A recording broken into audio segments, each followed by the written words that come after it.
building was opened in 1954.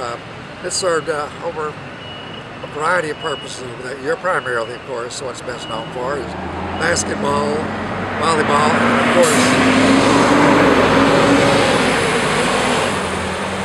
and of course commencement and graduation, and along with numerous other events. The memorial services for General Rudder was conducted here when he died in 1970, I believe it was.